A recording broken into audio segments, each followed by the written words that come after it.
This is the Mooks and the Gripes podcast. Hello, everybody. I am Trevor, nevertheless, Paul. Paul, how are you doing today? Doing good. I like nevertheless. I think that one sounds about right. Oh, boy. Let's see. I'll have to make sure these are not all diminishing conjunctions or things like that. That's all right. I can take it. I gotcha. Well, listeners, it is so nice to be with you. It is hopefully a nice December morning wherever you are. We are recording this in November on our end, but we know when we're going to release it, and we deliberately kind of lined things up to be doing an Emily Dickinson podcast for December listening. Why? I don't know. I might vaguely be able to answer that question. I don't think of her as a winter poet. I don't think of her as a Christmas poet. I do think of her as a December silence poet in some ways, though.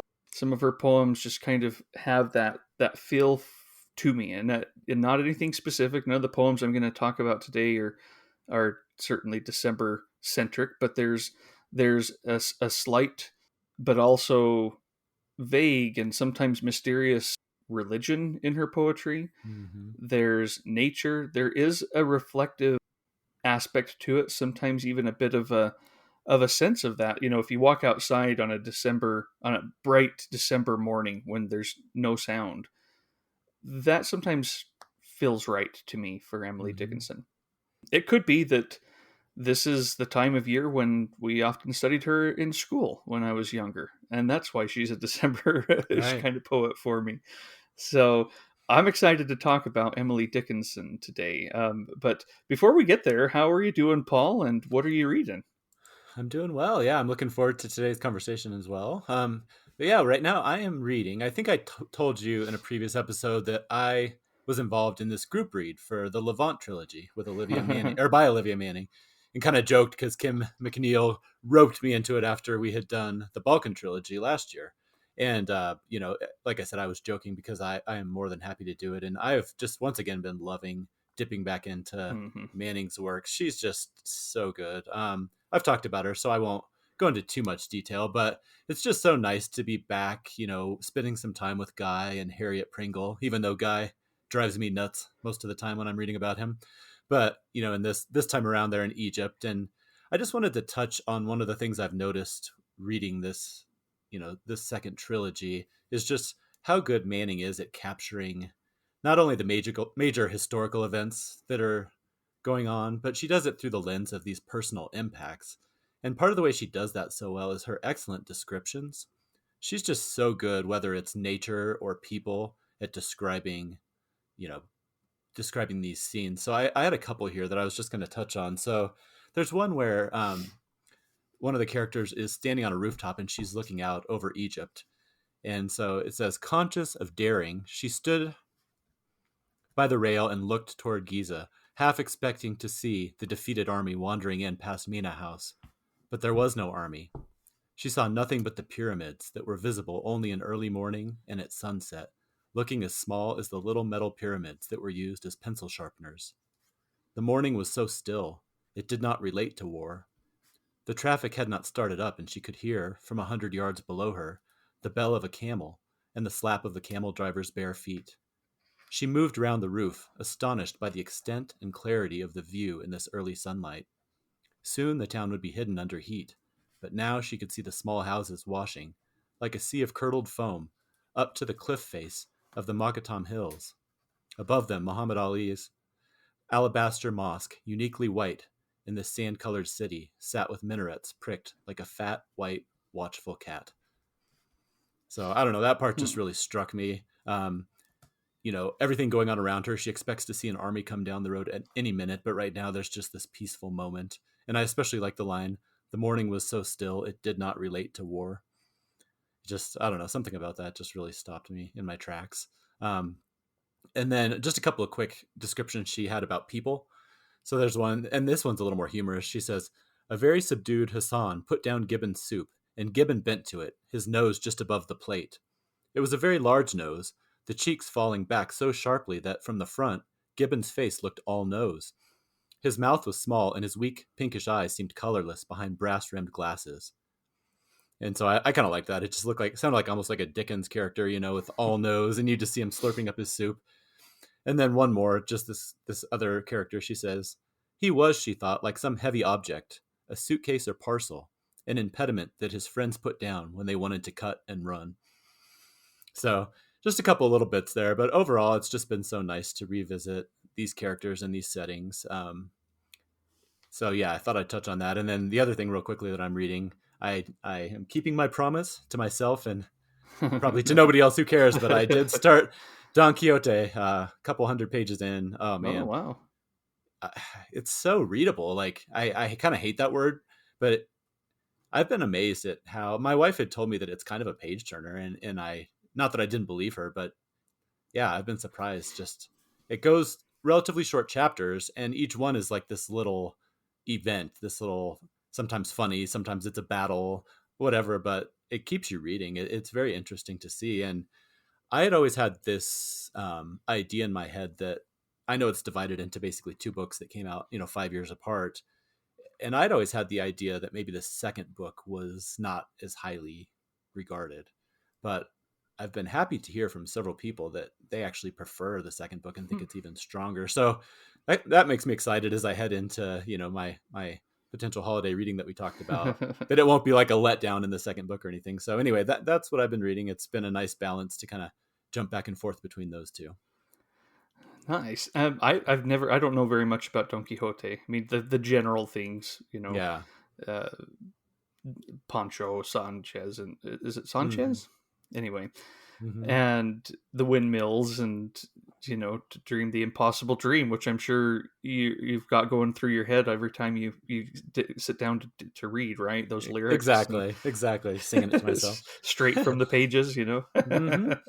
um, Yeah. but that's really cool. I'm glad you're liking it. How long is your edition? When you say a couple hundred pages, I want to know if you're like halfway done or if you're a quarter of the way done. I think closer to a quarter. I don't know with endnotes and everything. I believe it's somewhere in the 800 to 900 page realm. So I think I am right around 200. So probably roughly a quarter of the way in. Yeah. So I'll just, like you, I had some vague ideas. Yeah. I mean, kind of the same stuff you just mentioned, but I didn't honestly know a whole lot going into it either. And so I've been surprised how many of the well-known scenes have already popped up in the first couple hundred pages. And so it's really intriguing to me. I don't know what's going to happen. I mean, I don't know where it's going to go. So I'll report back, but yeah, it's been fun so far. Way to go though on getting going on your holiday reading. Thank you. Yeah. And I mean, I don't know how big of a role I may have played that day when you were, kind of wrestled and had the Levant trilogy shoved into your face when you were trying to avert your eyes and, right. Not now, no. And we all said, no, this is it. Look at Paul. Maybe it wasn't quite that. Maybe it was like just, more like Lucifer or something, like Paul. Exactly. Paul. That's how I felt my role was, actually posting pictures of the NYRB Classics edition. Mm-hmm. I would like to think I'm not weak, but I think it's more a fact that all of you are so well respected and so kind about it. It's always done in such a nice spirit. But yeah, I do always kind of joke. It's kind of like a little bit of a pusher, the first one's free kind of thing.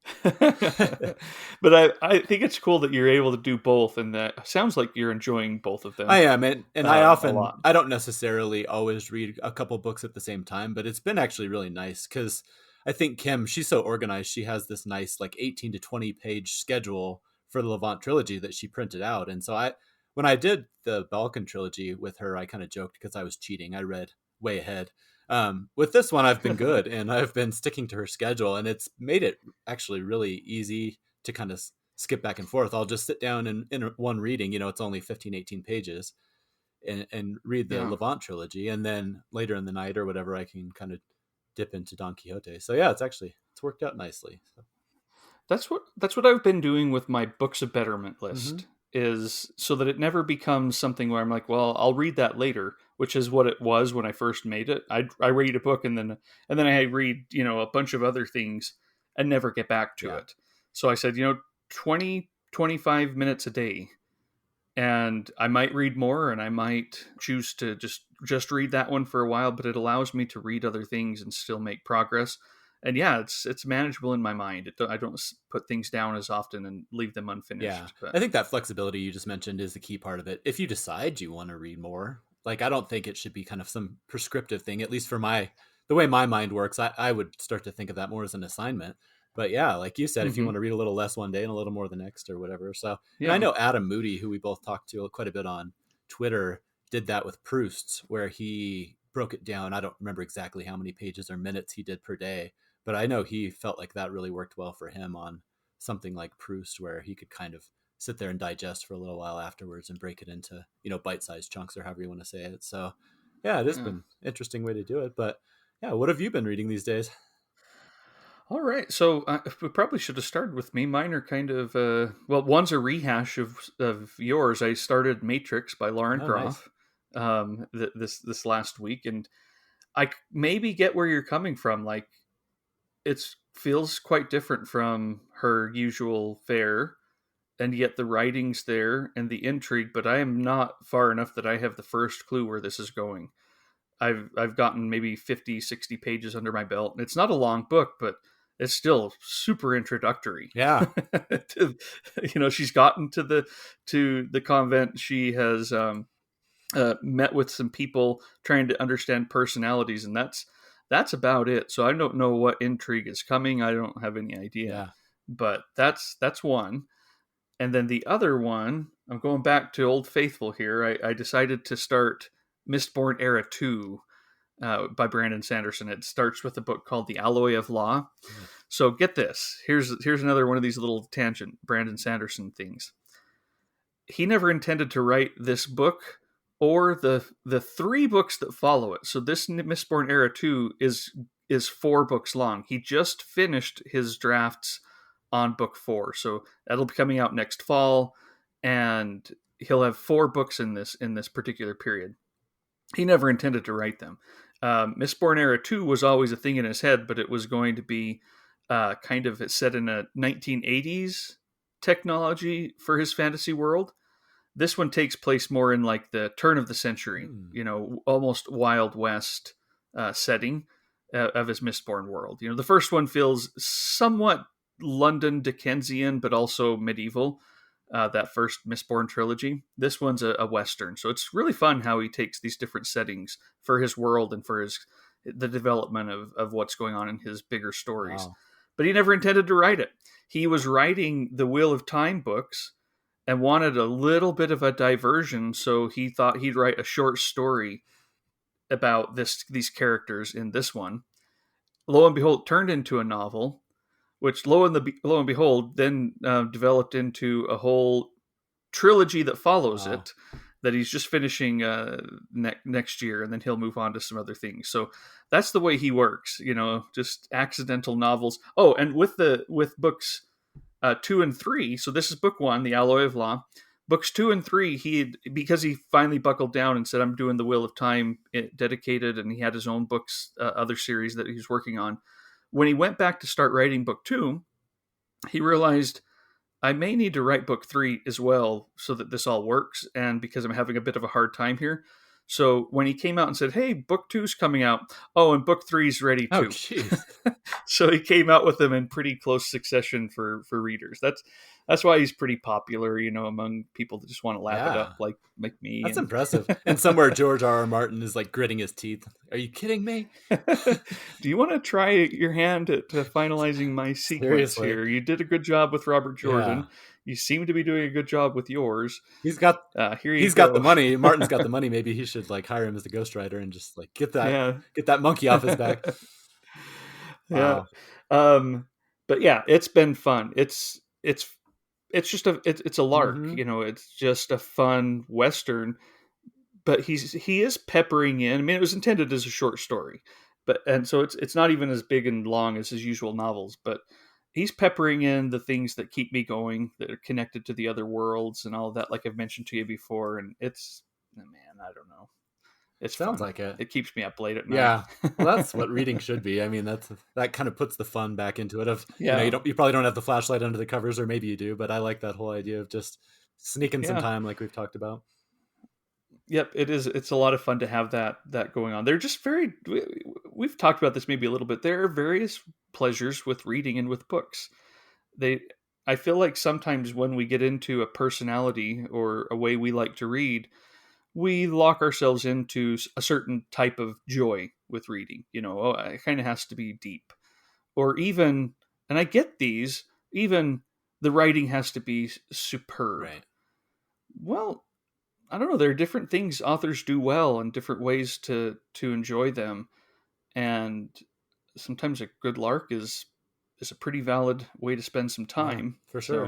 So No, I anyway, agree. That's fun. I like that. for me for sure. Yeah, no, I'll have to add that one to the list. And then also, like I've said, with my kids, like I just went to the library the other day, and my eldest had been complaining with school and work and everything. He hadn't had much time to go to the library or pick out books, and he was running low. Which I said that's not true in our house. You're never running low of books, but I just got a stack. I you talked about how that bookseller had taken your son under her wing a little Mhm. bit and pointed out all these different books, and I got a hold of a librarian who did the same thing for me. My son wasn't there, but I just said, here's some books he likes. He's running low, and I came back with, oh man, the stack. It was probably like 15 or 20 books that I just left on his bed waiting for him when he got home from work. He was so excited. So yeah, That's it's fun. fun. It's just reminded me, like when you were talking about those big books that are just fun to read. There was a Tad Williams in there and some other books that we've talked about, and just opening up all those worlds is so much fun. So This could be its own episode, but let's do just a minor okay, diversion. let's do it.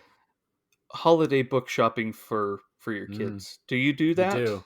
Do you buy them a book We each year? do. We've always tried to keep that library, or whether we have library or they already have bookshelves in their rooms, but we've always tried to make it a specific thing that we do to get them a book or a series of books or something every holiday. Hmm. Partially because I want books to continue to be special, and I don't want it to be, we have access to so much now with libraries, which is wonderful, Yeah, but like we've talked about, like when the troll or the scholastic book orders came, there was like this waiting for treasure kind of feeling, at least for me. yeah, And I kind of want to keep some of that, where even though we have access to movies and music and books so quickly these yep. days, I still want it to be special. And so anyway, long story short, yeah, we definitely still do that. Last year we got our younger son the box set of Calvin and Hobbes Hmm. for Christmas, and man, he still reads that. Maybe probably not literally every day, but pretty close.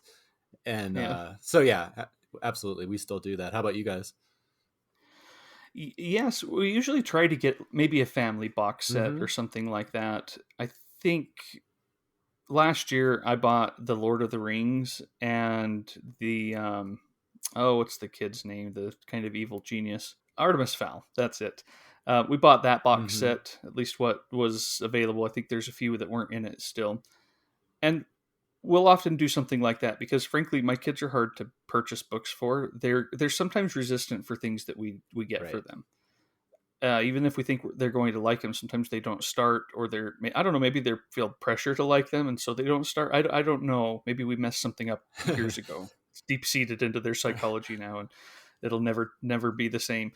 But we still want to do things like that for them, and so we sat down the other night and said, okay, let's figure something out. I want to get them a special book. I don't care if they end up liking it. Like, that's not the point. I want to try and get them something I think they'll like, that they hopefully can recognize the thought that went Mm-hmm. into it.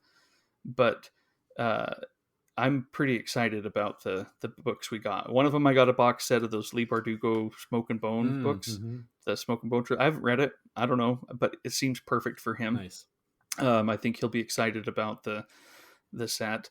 For my oldest, who tends to be very hard, he likes funny books, and he does like it when we read to him.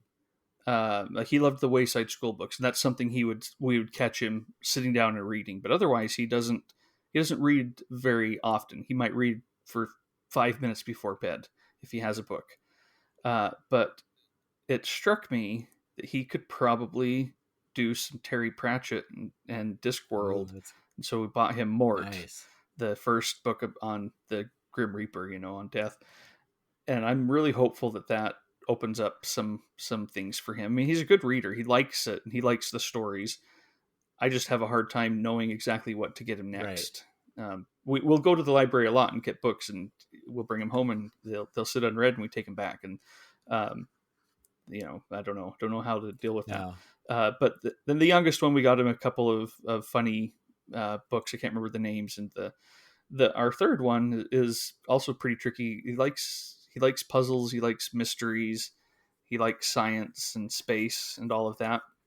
And I actually, sitting here right now, can't remember which book I think it's called Nooks and Crannies or something like that. It's kind of a mystery. Nice. There were a whole bunch of fun options that we were wondering for him, but ended up getting that one. And so I'm excited. That package should be getting here. We'll wrap it up, That's and great. we'll wrap up the presents and put them under the tree, and we'll see how it Yeah. goes, because it's always been a reading time. Christmas days afterwards, I don't always want to be playing with toys Yep.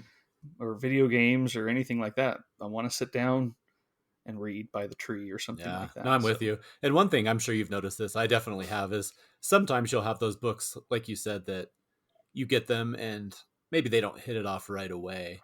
But one thing that I've noticed about having just books around the house, and I may have mentioned this before, is just maybe it's a month later, maybe it's a year later. I mean, there's been cases where even 3 or 4 years after we bought this book that we thought was a bust, all of a sudden Uh-huh. I'll walk in and one of them is just sitting there reading it and they love it. So it's one of the valuable things I think about just giving them lots of options, because you never know what mood will strike them, or just some curiosity, something about the cover or whatever it is. You never know. Uh-huh. But yeah, well, that's fun. I think it's important. Did I ever did I ever tell you about my kids in Citizen You Kane? did the Animaniacs. Yeah. I love Yes. that. I still love that. I love that story. And we're getting the Criterion I should be here sometime. I'm getting a review copy of their new UHD release of Oh, Citizen Kane. nice. And I thought I should give them my copy of Citizen Kane, the old one that they would sit and look and read and say, "There it is, there it is, there's Citizen Kane." Oh, I don't know if they care so much about the movie, but there's that same shelf oh love, yeah, absolutely. I think you should. I love that idea. All right. Well, thanks for the little Yeah. diversion. Hopefully, it's still topical for many listeners as we're approaching the holidays. But let's get to Emily Dickinson then.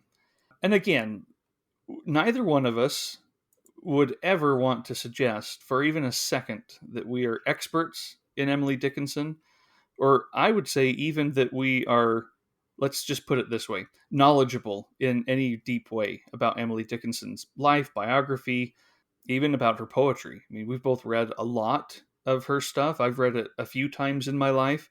I still don't know if I've ever read every single one of her, 1800 poems, because I dip into these collections and I'll read lots at a time and then move on and then come back to it. And I probably have missed a few. But also, there's a lot going on in them and a lot of different views about how they relate to her life or who she was. And I have no way of talking about most of that. I probably don't even know a lot of the ideas. Right.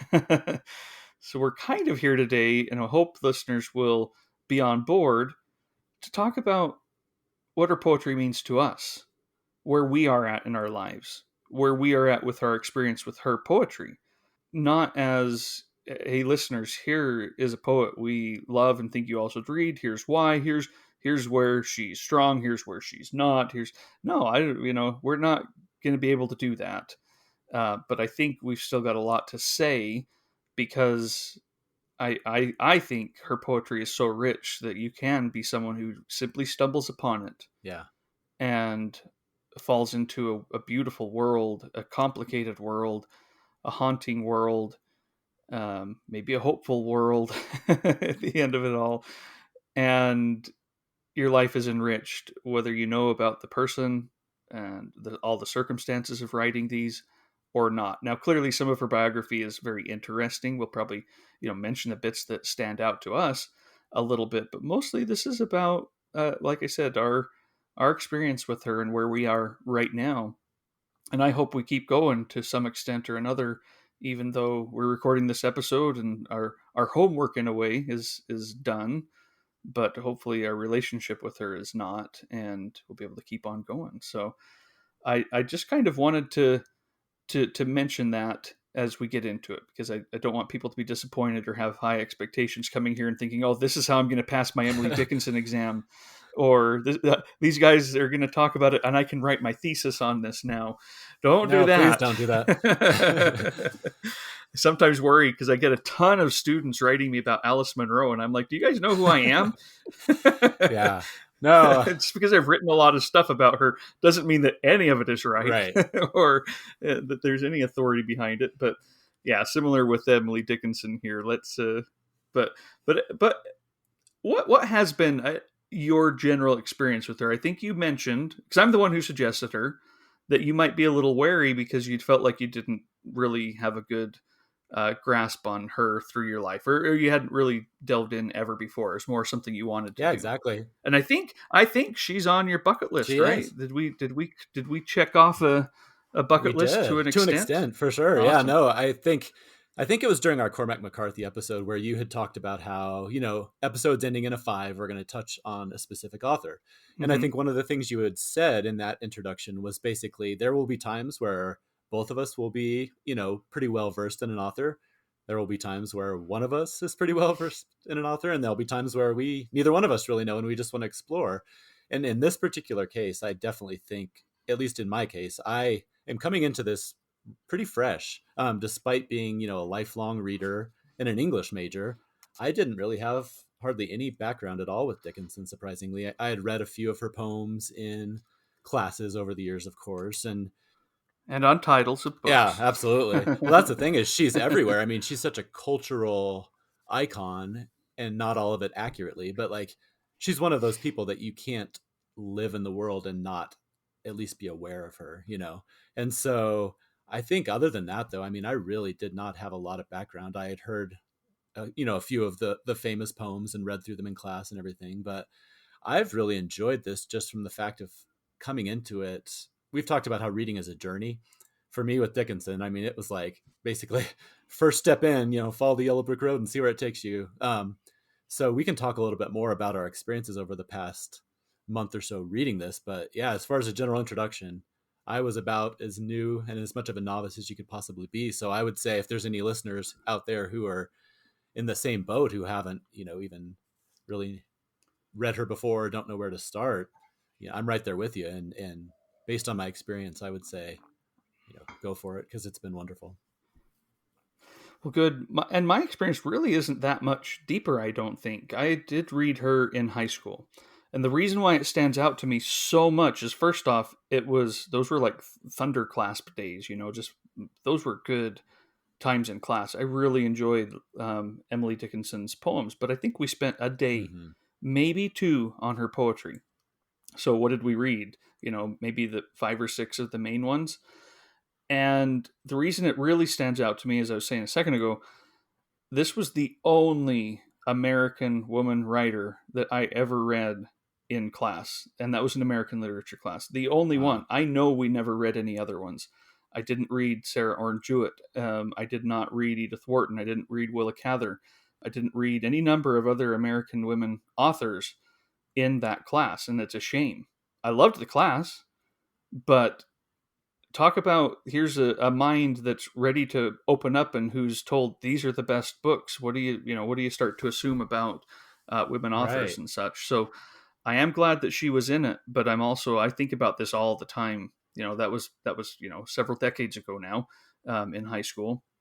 Maybe things have changed, but I felt a poverty of when it came to my knowledge of women writers, and I took an English, so that was my American literature class when I was a junior. The next year, I took more of a British English literature class, and again, no Jane Austen. Nope, we didn't. No George Eliot. Nope. None of the many others, and not only that, but 20th century women writers, not even on the Yeah. horizon. And so I'm thrilled that I had Emily Dickinson, because I hope that it set me up to have not just a completely blinkered view of the state of literature over the past centuries, but to say some of my favorite days in class were from her. And then in college, I had another American literature class where we did read, women authors, and I had a really good professor. And I'm going to bring it up later on, but he showed to us how Emily Dickinson's knowledge of like hymns and meter Hmm. played a role into her structure of her poems to an extent. I mean, she was always a bit of an iconoclast, and if it didn't fit her ultimate metaphor, she was going to throw out rhyme altogether to make something even more powerful. And but at the same time, she does have that, and he would have us, uh, well, not sing it. He had some students prepare some musical pieces from her work using traditional Christian Hmm. hymns, and it was awesome. Someone playing the violin and the piano, and someone singing using Emily Dickinson's poetry. And that was a really fun way to learn about these. He didn't spend time saying, what is this about? What is this? What is her ultimate riddle? You and I had a brief conversation with my wife before we signed in, and her insight was, you heard it better than I did because I already had my headphones in. But what did she She say? basically said, that in a lot of ways, Emily Dickinson had been ruined for her as being taught in class because so many teachers act like there is a right and a wrong answer to poetry. Like you are searching for, I mean, I'm paraphrasing what she said, but basically you are searching for the right way to read it rather than just letting somebody love it and experience it in their own way because poetry is so personal. Yeah, and I would think especially the poetry of Emily Hmm. Dickinson, which in doing research for this episode, I mean, you could look at a poem or two, and knowledgeable people, and I think the most knowledgeable, recognize there are a lot of different ways to read this and to interpret this in her biography and in her life and in all of these different things. But that, yeah, she has riddles, and all of that's part of the fun. But have some fun just having it be a riddle Yeah. still. The point of it is not necessarily always to crack it. It's to ponder it and to experience it and to creep up on it a little by little, or to be completely lost in it. I think Emily Dickinson would love that kind of Yeah, I stuff. agree. I had Um, heard somebody talking about, they weren't talking about poetry, but they were talking about complicated literature the other day. And they were saying how sometimes people do themselves a disservice, whether it's a big, complicated novel, or I think it applies well to poetry, where you are trying to find what is the meaning or how can I wrap this up with a bow. And they said if you were listening to a song, for example, or other forms of art, you would never do that. You let it wash over you, and it's an experience. And every time it might be a little different. You may never actually get to any kind of conclusion, but it's just you immerse yourself in it. And I think that is definitely mhm. something as I was reading these poems at the beginning, I think I was probably trying too much to figure out what it means and how should I interpret this or what was she getting at here. And then as I read through page after page of these poems, you start to realize like that is not what's going on here. You kind of just, like I said, wash over you is the best way I can think of to say it. Um, yeah. So, anyways, yeah, it's been quite the experience. Well, let's talk about your experience a little bit over the last few months. Then, as we've been preparing for this, I mean, even coming into it this time, Emily Dickinson poems that read like riddles Mm-hmm. sometimes, poems about death, poems about nature, poems about madness. Did that ring? Did that bear out for you? What were some surprises? What was your experience coming to know her against your preconceived Yeah, notions? it was fascinating. I think originally I had this idea because we have been planning for this episode for, at least a month, if not a little bit more. And I had this idea in the beginning, partially probably from a little bit of an inferiority complex, just feeling like I didn't know much about her. I was thinking maybe I'll just try to like sit down and over the next month or two, just read through every single poem. Um, and so I tried to do that. I started at the beginning of that big complete poems that we have, and I was reading my way through, but then I started to realize I was pushing. I was doing it in the wrong spirit. It was like an assignment. I need to get through this. And so I ditched that whole idea. I Mm-hmm. made it through the Yeah, beginning. I'm glad you Yeah. did. Well, that's just not the way to do it, obviously. But it was just something I got into that mindset. So what was interesting about that though is that I did read probably the first 100 pages of this collection, straight through, and you can kind of see the maturity because the way that it's organized is chronological roughly as much as they could make it sense of it. um and so it was interesting because she started out with some of these kind of very I wouldn't say they're immature because they're still amazing, but like Valentine's and some of these little things that maybe you can see a little bit of Yeah. her youth and she's trying things out. And then as you read along, it's so interesting to see the maturity of the writing, the maturity of the themes, some of the darkness that starts to enter into it. So I thought that was one thing, that was pretty fascinating. And again, coming out of this feeling of not really knowing that much about her, I actually ended up getting from the library a book called These Fevered Days by Martha Ackman. And so, it was just another way for me to kind of get a little bit more of an idea about Emily Dickinson's life. Um, and in this particular book, Ackman takes these 10 episodes throughout her life, and she kind of uses that as a lens to look at the way things go. So, there's like a consequential meeting she has with one of her friends, or, sickness in her family, or the day she dies. There's these little 10 kind of signposts that she looks at. Mm-hmm. So, that helped me a little bit. I'm glad I read that, and I would recommend that other people dip into it. But, you know, more and more, I just kept coming back to the poems themselves because I think the biography is interesting. And I do want to touch on some parts of it that I find especially interesting. But like you were saying earlier, it's not necessary to understand these poems. It adds some insight. But just like a modern day author, at least for me, I'm more interested in the work and what they present on the page. And sometimes there's a biographical detail that adds something to it. But, I also think that there's just a different way to approach it and just let the poems speak for themselves. So, yeah, that's kind of Yeah. just a little bit of my experience over the last month. It's kind of an interesting point you make, though.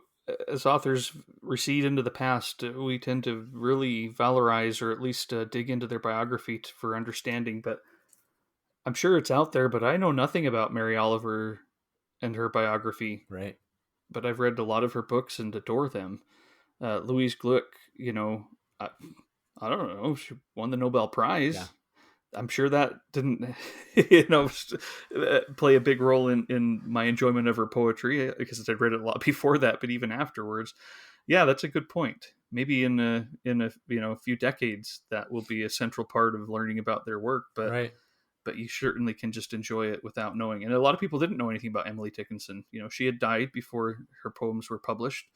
Her friend, the correspondence she had with the publisher, it's so Mm-hmm. interesting to me, and he seems to genuinely like her and want more of her poetry.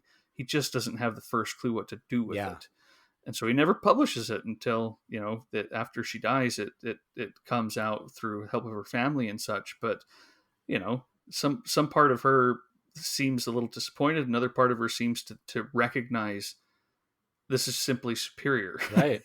I've transcended what's going on, and I'm okay with that. She seemed to be a little bit aware of that, and I think that that's all really interesting stuff. But yeah, most people just stumbled on these books of poetry and read them and ate them up to the point where they published several more until now we have 1,800 of her poems in the book. I think we both read the Mm-hmm. same edition. This the complete poems of Emily Dickinson from Back Bay Books from Little Brown.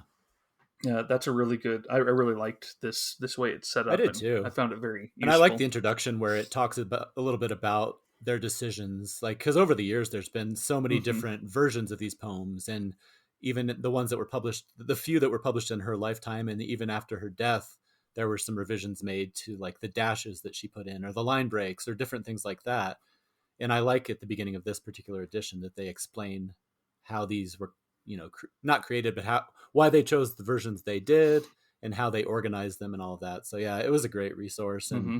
yeah, I will say one of the things I did like about that Martha Ackman book though is she did touch a lot on like her relationship with that editor or with her sister-in-law who had a very strong influence. Like she was as close to maybe a personal reader or personal editor as you could get, where there would be these back and forths on the poetry a little bit, but in the end Dickinson had such a strong feeling about her poetry that, you know despite she would take advice from I believe her name was Susan, from her sister-in-law, but in the end it would be this strong powerful feeling that Dickinson has about a particular line or the way a poem would end. I mean, there's one I'll bring up a little bit later where there's two different endings. You may have seen it, and it's so fascinating to see what it could have been versus what it became.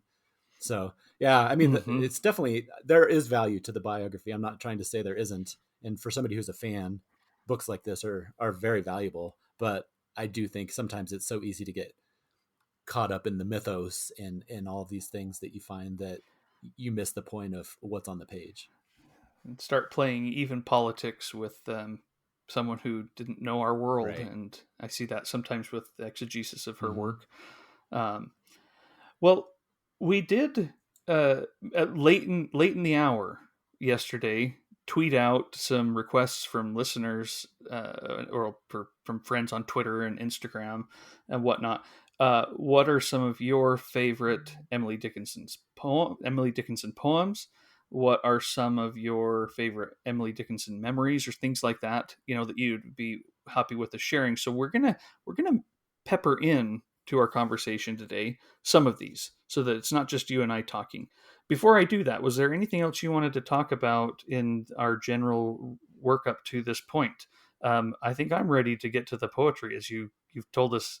Let's just do Right. that. No, I think I'm ready for it too. I say we just go for it. All right. So the first one here is from our friend Nelson Rose on Twitter, and he just shared I'm guessing one of his favorites. I won't say his favorite because I don't know, but he shared one. It's the 657 if you have an edition that numbers the poems, and it's "I Dwell in Possibility." I think I'm reading this one, right, Paul? I'm read. Yep, you're red. All right. I dwell in possibility, a fairer house than prose, more numerous of windows, superior for doors, of chambers as the cedars, impregnable of eye, and for an everlasting roof, the gambrels of the sky. Of visitors, the fairest. That's, I think, you and me, Yeah, Paul. I think so. Today. For occupation, this, the spreading wide my narrow hands to gather paradise. I think that is the perfect poem to start talking about the poems of Emily Dickinson, since I believe that's what she's talking about here. I don't want to be prescriptive, but I love that she seems to be suggesting that this is what my work Mm-hmm. is: possibility, limitless, Numerous the windows. spreading, yep, the spreading wide my narrow hands to gather paradise. Thank you, Nelson, for suggesting that. It was not one that I was going to highlight, and I think it is the perfect one to start talking about her poems in particular. Yeah, I agree. That was the perfect poem to kick us off. And so we got another one from our good friend Nisi on Twitter. And she says, reading Dickinson creates a special opportunity to read great critics and practice exegesis. I love A Wounded Deer Leaps Highest, and Helen Vendler's commentary on it, for example, is invaluable. So again, the number for this one is 181. A wounded deer leaps highest, I've heard the hunter tell. 'Tis but the ecstasy of death, and then the break is still. The smitten rock that gushes, the trampled steel that springs, a cheek is always redder, just where the hectic stings. Mirth is the mail of anguish, in which it cautious arm, lest anybody spy the blood, and "You're hurt!" exclaim. So that was another one I did not have on my radar, but I love that. She says, Mm-hmm. as a little note at the end here, she says, Judith Farr highlights the little anthologized "It Bloomed and Dropped a Single Noon" in her book and its modern pessimism. And now I think of it often in connection with the sixth extinction. So we talked about the nature aspects of her poems. And sometimes it's very sweet. There's the one about the snake that's just kind of fun and a little bit silly. But I like that Nisi brought up these poems, which have that darker edge and also the human impact on nature. I mean, talk about visionary. There's so many things about Dickinson that are just startling.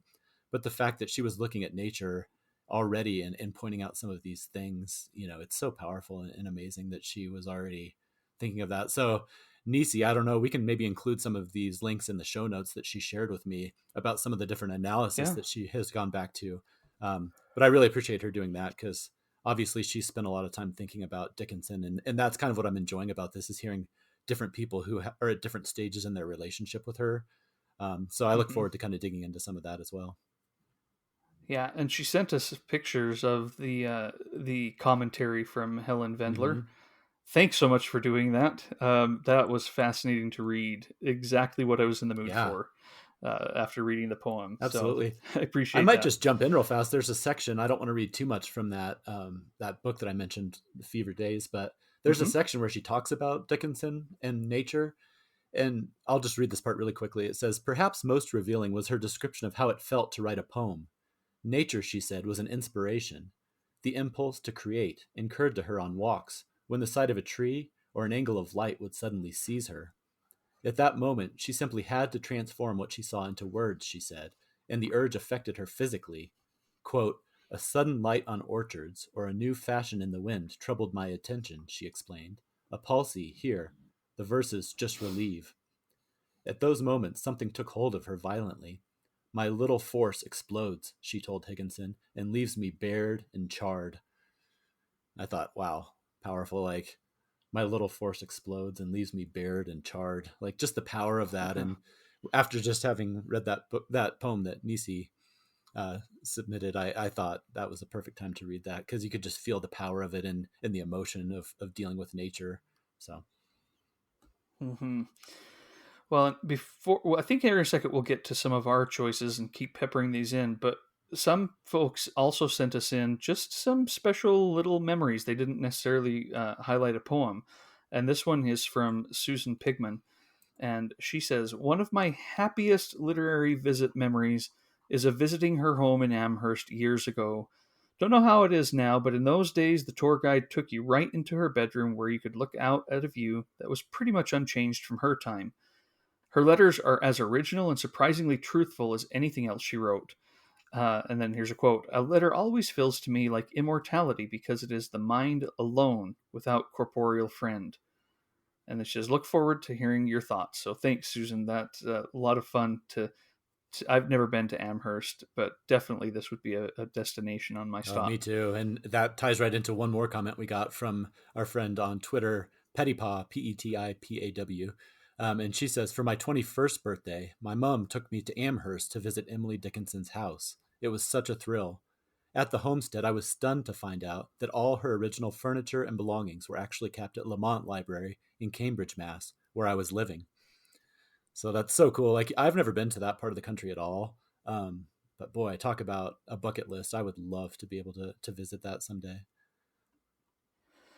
All right, Paul, well, should we take a break from some of the listeners' comments and feedback and hear one of your poems? How many poems did you pick out to highlight I for have us? probably, 3 to 5, depending on how we go. I mean, there's so many that I kept adding them. So I have a Uh little bit huh. of flexibility, but yeah, probably three or four would be good. Okay, I'll do the same. I do have five highlighted, but we'll figure Okay. it out. I'm looking at the clock. We've got maybe a half an hour here, so let's dig Okay. in. Yeah, go ahead, jump into Well, one. Tell me why and what it well, you is. mentioned a little bit earlier kind of it's the religion and her views on all of that. I mean, in that biography, that was one thing. I keep saying that the biography doesn't matter, and then I keep going back to it. But she clearly had a very complicated relationship with the religion that was so prevalent in her town, in her school, in her family. And so one that I really liked was number 256. So I'll just read that one. If I'm lost now that I was found, shall still my transport be, that once on me those jasper gates blazed open suddenly, that in my awkward gazing face the angels softly peered, and touched me with their fleeces, almost as if they cared. I'm banished now, you know it, how foreign that can be. You'll know, sir, when the Saviour's face turns so away from you. So, I don't pretend to understand everything that's going on in that poem, but I think the whole idea of being banished, being an outsider, um, from what I gather, she definitely had a lot of that feeling at different times in her life, especially around the religion aspect of things. So I really thought that was powerful. That one is definitely one that stuck with me. Yeah, that might be. Or if you're okay, why don't we look at another one that talks a little bit about that sense of identity? And this one was shared to us by Arminotti on Instagram. I appreciate this, Arminotti. Uh, I'm nobody. Who are you? And he made a comment that the piece sounds so modern, and to think she wrote it in the mid 1800s, but it's very short. It's poem number 288 for those who again want to do it this way. I'm nobody. Who are you? Are you nobody too? Then there's a pair of us. Don't tell, they'd advertise, you know. How dreary to be somebody, how public, like a frog, to tell one's name the livelong June to an admiring bog. So that I think there's a more playful sense of that anonymity and that she again had a complicated relationship with. I'm sure Yeah. she knew she was brilliant. She knew she was trying to get her poems out there to an extent, and yeah, it's a lot of It is fun. fun. I like that That it's one. fun, but it also maybe I'm the way I look at it. It also has a little bit of a barb to it. Maybe there were some other authors or people out Hmm. there that she felt were putting themselves out there a little bit in the wrong way. So I don't know if that's true or not, but yeah, It's a little it seemed critical. like it. I don't know. I like that. Yeah, I think so too. Let's see here, and if you don't mind, I'll share one of mine Yeah. now. So this is poem 214, and I love this poem. It talks a little bit about the nature that you were bringing up before, and this is the one that I taste a liquor never Mhm. brewed. From tankards scooped in pearl, not all the vats upon the Rhine yield such an alcohol. Inebriate of air am I, and debauchee of dew, reeling through endless summer days from inns of molten blue, when landlords turn the drunken bee out of the foxglove's door, when butterflies renounce their drams, I shall but drink the more, till seraphs swing their snowy hats, and saints to windows run, to see the little tippler leaning against the sun. Mhm. I love that imagery of being drunk on nature and just imbibing it all and becoming inebriated with it. And this one has always been one of my favorites. When it's probably one of the first ones that we read. Mhm. I think it was to introduce us to not dour, Emily Dickinson, but to some of the fun and I just love this kind of stuff. I mean, that's why I read some of the poems of Mary Oliver a few months ago when we were doing an episode and our nature writing episode. Yeah. I So love that one too. Well, for my next one, you had mentioned that for some reason you've pictured her sometimes as like a winter poet, at least in some ways, and there was that quiet. I don't have the number on this one, but the beginning of it is there's a certain slant of light. So I'll start okay. with that one. There's a certain slant of light, winter afternoons, that oppresses like the heft of cathedral tunes. Heavenly hurt it gives us. We can find no scar, but internal difference where the meanings are. None may teach it, any, 'tis the seal despair, an imperial affliction, sent us of the air. When it comes, the landscape listens, shadows hold their breath. When it goes, 'tis like the distance on the look of death. So, that one I think I Yeah. stumbled on that one because I told you Happy winter, yeah, everybody. seriously. But I do think it captures that. There's the winter afternoon where I always think of it as like the Sunday night blues kind of thing where it's like, Hmm. I know that people have like seasonal disorder where, there's that very real feeling. Seasonal There you go. depression in a Yeah. way. Yeah. Where, there's a lot of peacefulness and goodness in the winter, but there's also, there's that melancholy feeling, especially in the afternoons where the light starts to change. And I feel like that poem just really captures that in a really powerful way. So that one stopped me right in my tracks as I was reading it. Yeah, and I think I have that. We'll probably talk about that here in a few weeks when we look forward to the year. One of the reasons that I specifically make a plan in early January for what books I want to read or movies I want to watch or things I want to do over the next few months, not the year, but for the next few months, is to get over that SAD, Mm-hmm. seasonal affective disorder. Because man, if I don't, it can be uh, it can be kind of rough. And I'm a pretty optimistic person, but we'll talk about that maybe just a little bit more because it's a very real thing. Mm-hmm. And I think you're right. This poem captures it. So the next one I want to talk about is 280, and it is I felt a funeral in my brain, and mourners to and fro kept treading till it seemed that sense was breaking through. And when they all were seated, a service like a drum kept beating till I thought my mind was going numb. And then I heard them lift a box and to creak across my soul with those same boots of lead again. Then space began to toll as all the heavens were a bell, and being but an ear, and I the silence, some strange race wrecked, solitary here. And then a plank in reason broke, and I dropped down and hit a world at every plunge, and finished knowing then. Yeah, wow. I mean, again, not knowing a ton about her biography in any meaningful way, what a way to talk about some of these complicated issues of just mental health. I think this is a very powerful poem about, I mean, a funeral in her brain. And the imagery here, the eternal imagery I here know. is very It powerful. is. And it brings up something else that somebody had mentioned to us on Twitter. Dominique Elliott, she says, if there was ever a poet who could grab you by the throat with the very first stanza, it was Emily. Hmm. She says, my life had stood a loaded gun, or I felt a funeral in my brain. She makes me think of Webern's music. Every note counts, and so does every silence. I thought that was beautifully put by her. Mm-hmm. And she's right. Some of those first lines, like if you're scrolling through, Mm-hmm. sometimes they'll organize it by first line as a way to kind of identify, in an index. And some of those alone are just so stunning. Well, let's go to this page. Here's a page. This is right around I felt a funeral in my brain. The one right before it starts, tie the strings to my life, my lord. Mm, That's the first line. And then the next one, tis so appalling, it exhilarates. wow. I mean, these are all things that you kind of want to read more right there. Exactly.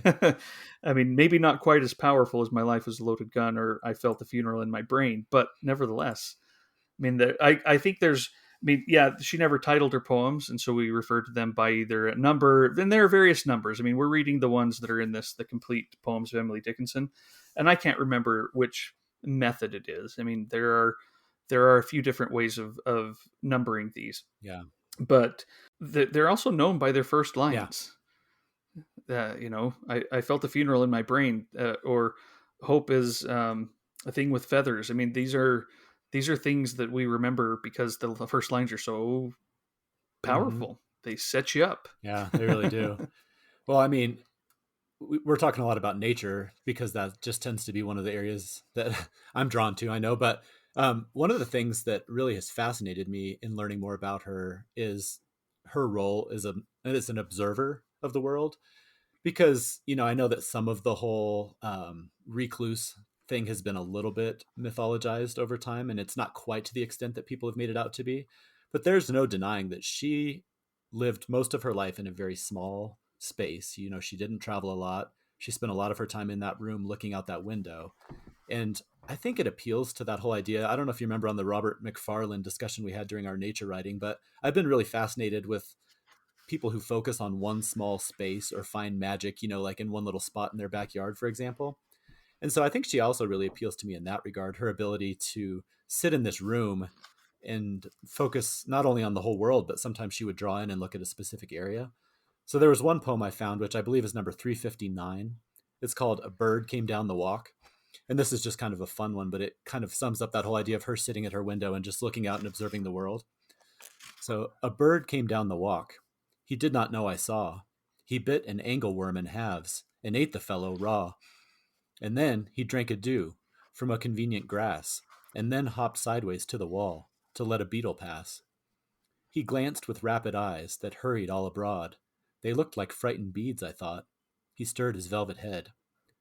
Like one in danger, cautious, I offered him a crumb, and he unrolled his feathers and rowed him softer home. Then oars divide the ocean, too silver for a seam, or butterflies off banks of noon leap plashless as they swim. I just love that one. Like, we've been spending a lot of time the last couple years feeding the birds and watching the birds, and so I just really liked that. It felt very personal. It was lighter and more playful, but just a little insight into maybe her as a person, just spending some time with nature on a more personal level, not on such a large majestic level. Well, Paul, the next one, let's introduce by way of one of someone who responded to us on Twitter, Dan Johnson. He posted for us. The brain is wider than the sky. For put them side by side, the one the other will contain with ease, and you beside. The brain is deeper than the sea, for hold them blue to blue. The one the other will absorb as sponges buckets do. The brain is just the weight of God, for heft them pound for pound, and they will differ, if they do, a syllable from sound. And I want to bring this one into connection with another one that I chose. And then I think that you have more to say on the brain is wider than the sky. But number 501 is this world is not conclusion. A species stands beyond, invisible as music, but positive as sound. It beckons and it baffles philosophy, don't know. And through a riddle at the last, sagacity must go. To guess it puzzles scholars, to gain it men have borne contempt of generations and crucifixion shown. Faith slips and laughs and rallies, blushes if any see, plucks at a twig of evidence, and asks a vain the way. Much gesture from the pulpit, strong hallelujahs roll. Narcotics cannot still the tooth that nibbles at the soul. There's something about these two poems, one talking about the power of the brain, and the other one talking about the limits of our understanding.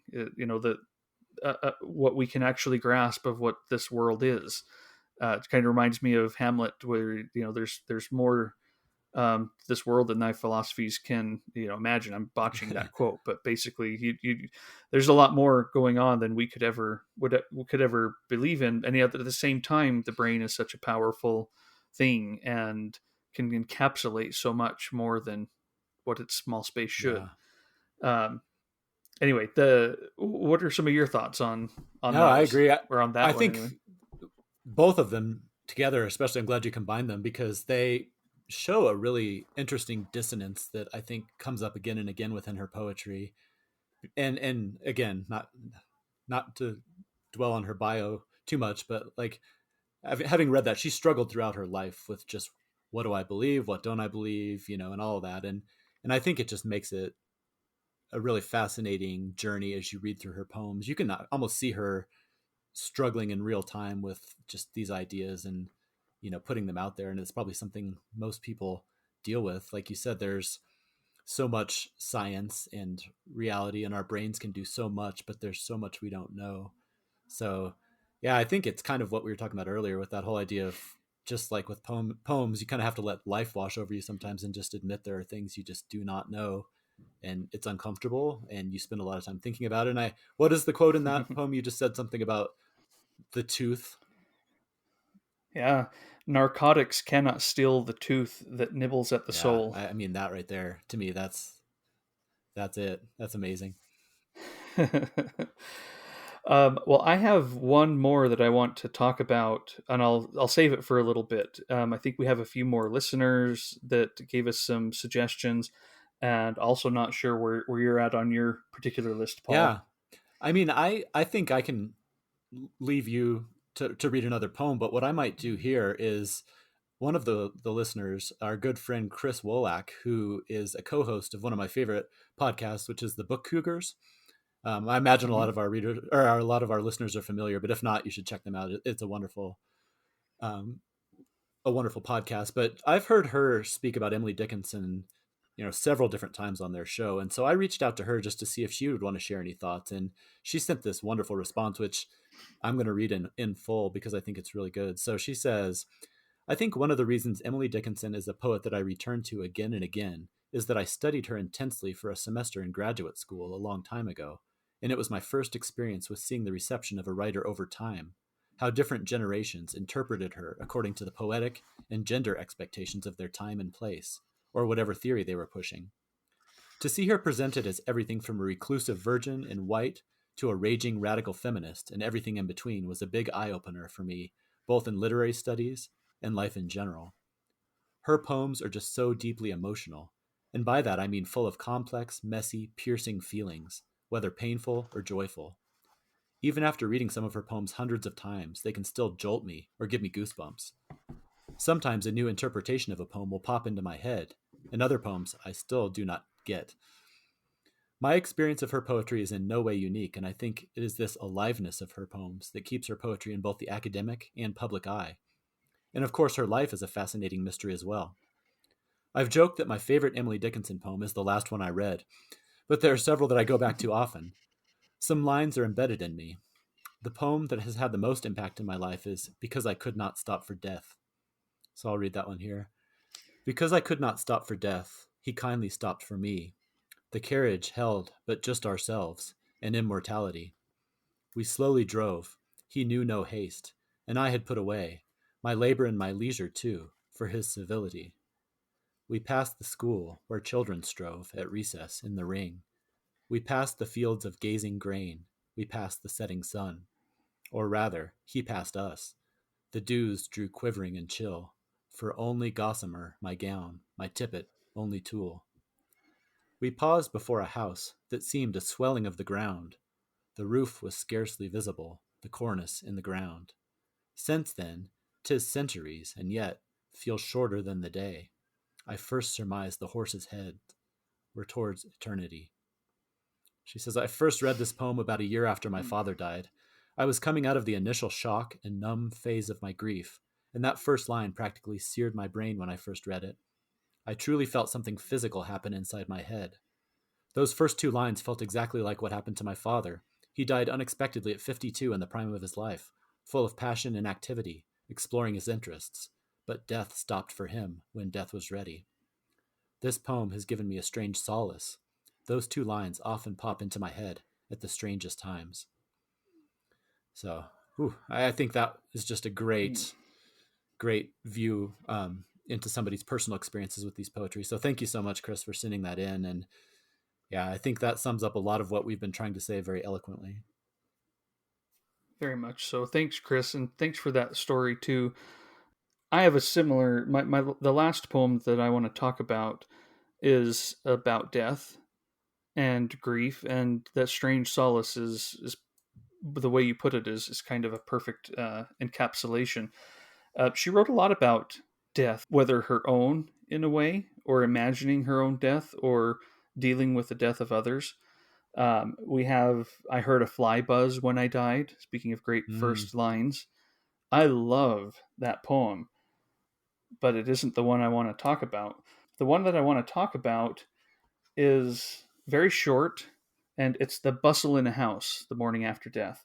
I'll read it here in a second in full, but this is the one I was talking about earlier where I had that professor who had the students kind of prepare arrangements of these poems. And in this one, he had them sing the song with a few different hymns, but the one that stands out to me was How Gentle God's Command. I have no idea who out there knows it, traditional Christian hymn.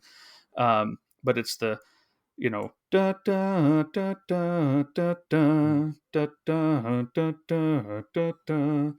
And this is the same meter as this poem. And so hearing this sung with that in the background of my mind, something religious and talking about gentility of God, was a strange amalgamation because the poem itself has whispers of hope and eternity, but also uncertainty, and is the bit of the numbness of grief and the bit of the busyness. And this is how it goes. It says, and if you want to picture me singing it, I'm not going to be able to do that, but the bustle in a house, the morning after death, is solemnest of industries enacted upon earth. The sweeping up the heart and putting love away, we shall not want to use again until eternity. I adore this poem, and I think some of it's from that special experience. This professor became a good friend of mine, and he himself died not too long ago.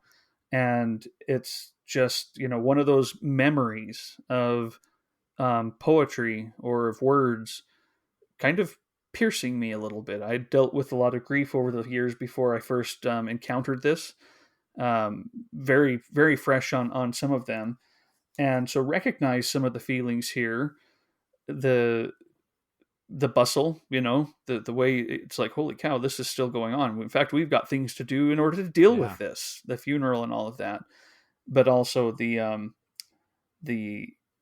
the sweeping up the hearts and not wanting to use it again, putting love away. It's just such a fascinating, powerful poem, and amidst many. And I wouldn't even say it's like her best or most profound or the cleverest wordplay or the best little riddle. It's just one that, again, as we've talked about, touched me personally, and therefore is exceptionally meaningful to me. Yeah, no, that's great. I think what you just said about a lot of the poems that we've mentioned today are the ones that you know about or you hear about, and they're her masterpieces, if you want to say that, and the ones that, come up often.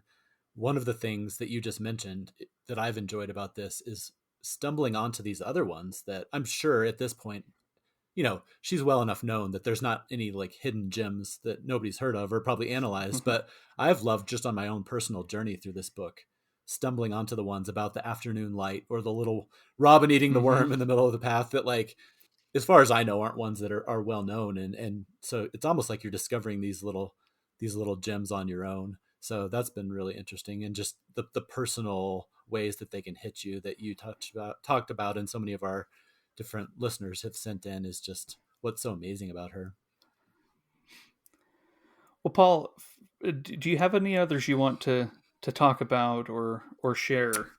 I've tapped the one. I mean, I could go on I forever. know. There are 1,800 of these, and I feel like I'm trying to be um, meaningful but short, and that's always a delicate balance. Yeah. But what are you? Any others that you No, want I to? think we can leave it there because I think that's a good note to end on. I mean, I will just mention that if somebody has some time, if they want to explore a little bit more, one that I would recommend looking at is Safe in Their Alabaster Chambers, which was one that she wrote around the time of the Civil War. And it's again about death. And I think one of the things that was so fascinating about this one is there's two different versions of it. And so the second half of the poem in the two different versions is completely different. And this is one where it sounds like there was a little bit of pushback between her and her sister-in-law of which version was preferred.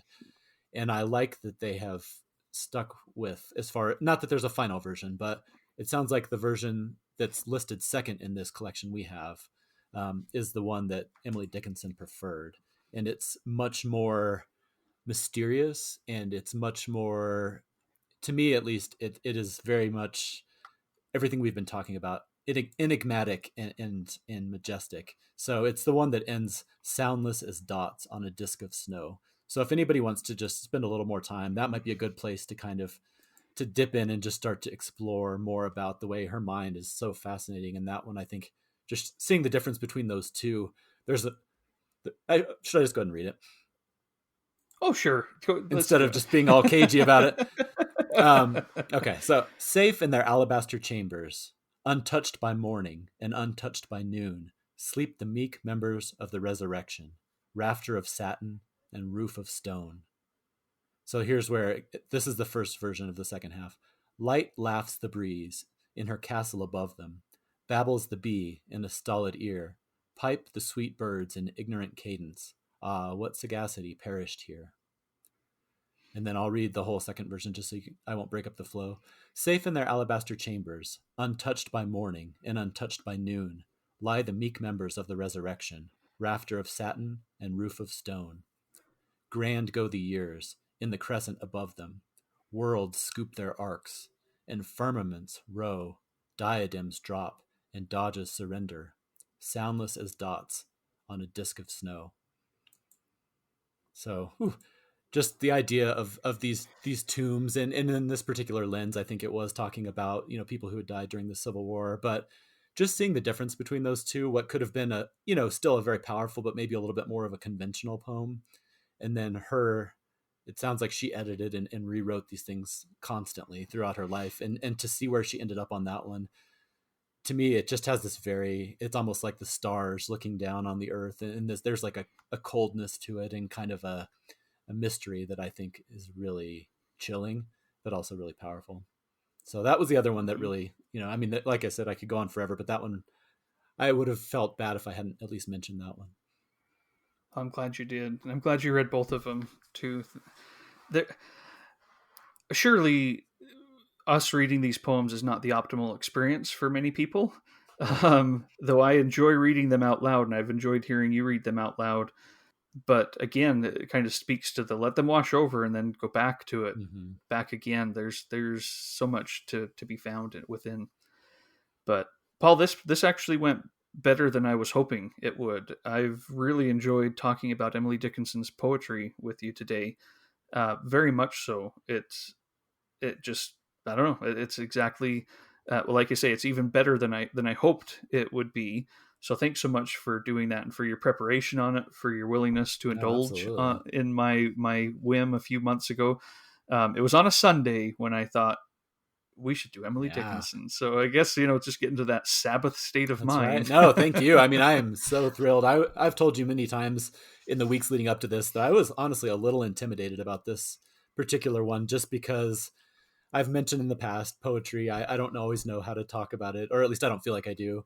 But man, I am so glad that you suggested this. I've really enjoyed this experience. And as I said, I've made it partway through that whole collection, but I'm really looking forward to. I'm going to keep it on my bedside table, and this is Yeah. not by any means the end. Even though, like you said, our quote unquote homework is done, I'm going to just keep that out and continue to dip into this, and I'm going to look at some of the different analyses and things that people have sent to us, and just continue to explore. So yeah, thank you. It's been a wonderful experience. Out of curiosity, do you mark in any particular way so that you can go back, or are you just reading a poem and moving on, and then maybe you'll go back? Uh, what's your method? Yeah, I started out just kind of moving along, and that was in the stage where I told you I think I was kind of just putting my head down a little too much. And then when I've started slowing down and skipping around, yeah, I've started. I usually will take a little sticky note and stick it on certain pages, and then Yeah. I don't often write in my books, which is something that I've actually started to consider amending my ways, because I kind of think maybe I should start writing in my books. And so with these poems in particular, I haven't gone crazy yet, but just a star or an exclamation point or underlining, I've Mhm. started doing that because I don't want them. The ones that are standing out to me, for one thing, I don't want them to get lost in the shuffle of just these thousands of poems. And then on the other side of it, I plan on revisiting these poems throughout my life. And I think one of the fascinating things we've talked about with literature, and especially I could see with poetry like Emily Dickinson, is the way they hit you at different moments in your life. Mhm. And so that's kind of been my thought process right now. How about you? How have you approached that? Well, so in my parents bought me a collection of her poems a long time ago, and I actually don't know if I have it anymore. But I remember going through and putting a star by Mm-hmm. the ones I liked, and then realizing I need 2 stars by this one. Oh, this one's a 3. How am I? Ooh, How do I adequately differentiate so I can go back? But that was one that I wrote a lot in. Nothing profound, more just markers yeah. for me. But this time through, I did walk through with my sticky notes, and I want to go back now. And now that I'm not just highlighting something sticky to refer back to for this podcast. I want to start making this particular thing almost like, it's as thick as a good Yeah. Bible. I want to start marking it with highlighters and crayons and pen and let it become my book of Emily Dickinson poetry more than it already is, but Mm-hmm. something that people could go to and recognize as mine if they ever wanted Yeah. to. I think that's So great. I love I'm that. It's so personal, and I love, like you said, it's almost like a Bible where you can go in and mark it and underline it and mhm. return to it throughout your life. So that sounds like a great plan. Well, let's end with some recommendations. I do have one that's on somewhat on topic. Okay. What do you have? You're always the one who does that to me. While I'm like, oh, I'm going to talk about Taiwanese action film from the 19. Well, What do I you don't got have today? anything that's specifically on topic, but it's one that I've thought about bringing up for the last couple of episodes, and I'm going to just do it because I don't want it to fade away, and I don't Hmm. want to end up missing it. But I mentioned months ago at this point that I was visiting Mr. Krasnohorkai, and so I Oh read yeah. the book Satan Tango, and I hope I'm pronouncing that correctly. And then I did end up going and what For our English listeners who are in stores, it's Satan Tango is what it it looks is. like. I mean, there may be a different way, but I think that's a deliberate play on Satan and the Yeah, dance. So, exactly. And I've heard it pronounced Satan Tango and Shotten Tango, and I don't know, which one is correct, but I read that book and was blown away by it, and I know that you've read it as well. But then I did end up Love it. going and watching Bellatar's 7.5 hour film, and I will admit I did not watch it in one sitting. But boy, if I could just recommend, I know that's quite a recommendation, but if anybody can find the time, maybe it's over this holiday break or at any other time, to set aside the time to read the novel and watch the film. Oh, wow, what an experience. It was just so immersive. It was unlike anything that I've ever read and seen before. And I don't know. I don't really even know what to say about it, but other than if you can find the time to do it, you should absolutely do it. Um, I've mentioned Chris Villa a couple of times in his Leaf by Leaf YouTube books, Hmm. and just by coincidence, I didn't know his video came out after I had just finished doing that. But he actually did something similar, where he read the book and then watched the film, and he recorded some very interesting thoughts on it as well. So I'll make it kind of a three-way recommendation: read the book, watch the film, and then check out Chris Villa's thoughts on it as well, because it's just the kind of thing where it's such a large experience. I know it's one of those things that I'm going to remember my entire life, and I think it's too fresh and raw right now for me to be able to say anything especially coherent, but it's powerful. I remember when you said you'd finished it, and that's all you said on Twitter. And I'm like, oh, did he like it? I don't want him to feel bad if he didn't, but I have to know. Paul, stop beating about the bush. uh, Did you like it? So I was glad you did. Now, but I do have a follow up question for you. Do you have any interest in, and when will you do this? If you do, in reading The Melancholy of Resistance and then watching its adaptation, The Workmeister Harmonies. oh, I Similar yeah, I experience. absolutely. When we get into in a future episode talking about 2022 reading, that was actually one of the things I think I'll mention. I absolutely plan on Oh, reading The Melancholy of Resistance, but to be honest, I did not know about the film adaptation. yeah, The Workmeister Harmonies. Bellatar, Long. I don't know which is my favorite. Suffice it to say, it's like trying to pick your favorite like Zaybald Mm-hmm. book or something like that. I don't know. They all affect me in different ways and very powerfully. Similar with these two, Set and Tango and The Melancholy of Resistance, are just two of my favorite reading experiences, which is weird when you know how dark and gloomy and rainy and muddy Yeah, and pessimistic and hopeless these are, when that's just not who I am. But for whatever reason, these were very powerful experiences, supremely done. yeah, The beginning of The Melancholy of Resistance, just the first few, I don't remember how many pages it is, but maybe 20 or 30 on a train. Holy cow. yeah. So Well, anyway. I know we need to move on to yours, but one more quick question: have you read? Because I my understanding is that there's four books that are roughly that Krasnohorkai considers to be a series, and it's those two, and then I believe is it War and War, War and War. I have not read War and War yet. I'm looking at my shelf and then right the here. Baron. I don't have it in front of Baron me. Baron Winkheim's Yeah. Homecoming. So are you planning on Again. eventually reading all four? Do you Oh think you yeah. would ever consider going back and like would you just start on number three or would you start over or how do you think you would do that? I do have intentions of reading all of them. I have them Mm-hmm. all.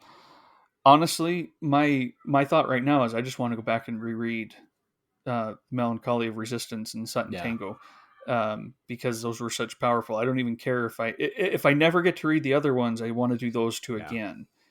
Is my No. thought on that. But yes, I do want to read Yeah, them. absolutely. No, I would we'll have to chat. Maybe we can figure something out because I definitely plan on Melancholy of Resistance is high on my list of things to read maybe next year.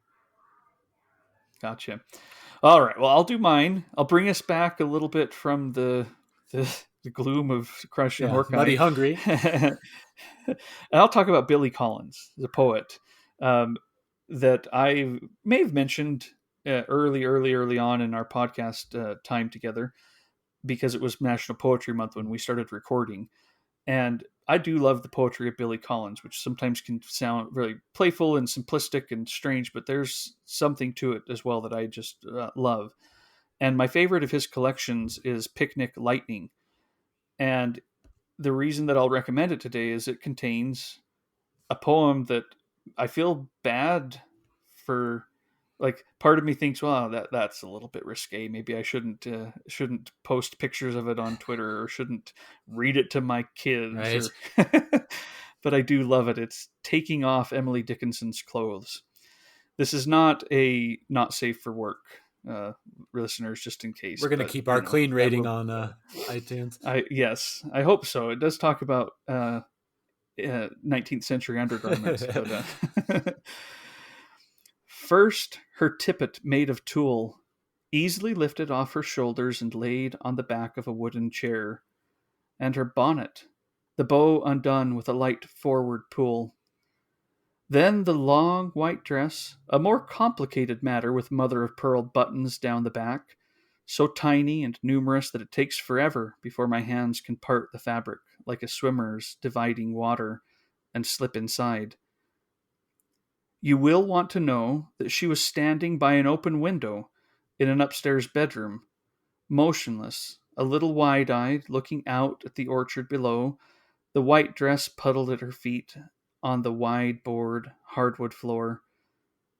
The complexity of women's undergarments in 19th century America is not to be waved off, and I proceeded like a polar explorer through clips and clasps and moorings, catches, straps, and whalebone stays, sailing toward the iceberg of her nakedness.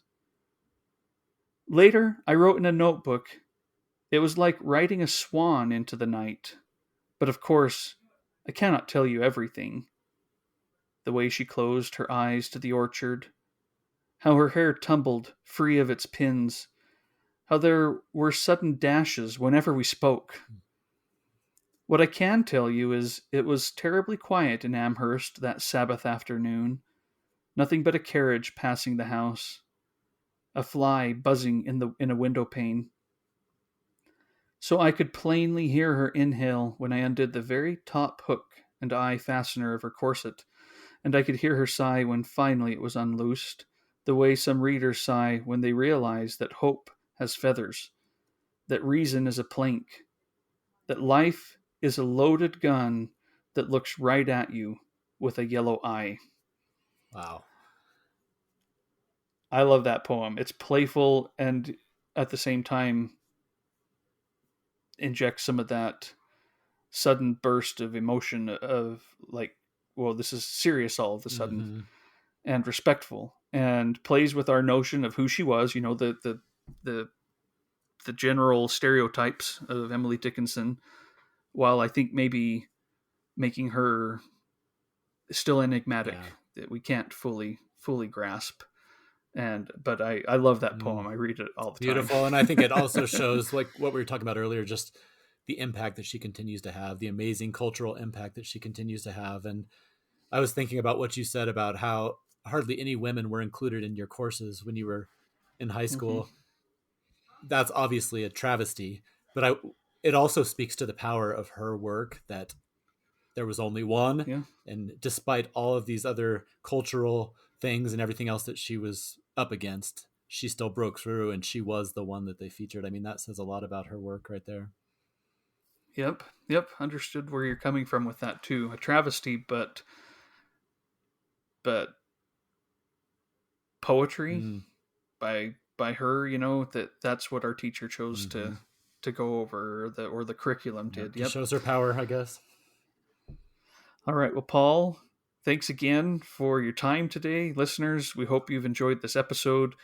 We will be back here in a week or two. I can't remember what our schedule is exactly, but it'll be some fun end of year discussions. Yeah, looking forward to it as we look back and then start to look forward into 2022. So we hope you'll be back, and we hope to hear from you. Thanks, everybody.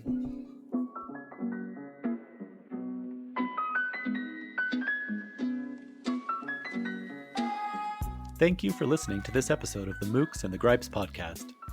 You can follow the Mooks and the Gripes and get show notes and book and film reviews at mooksandgripes.com. On Twitter, you can find Trevor at Mooks and Paul at BiblioPaul.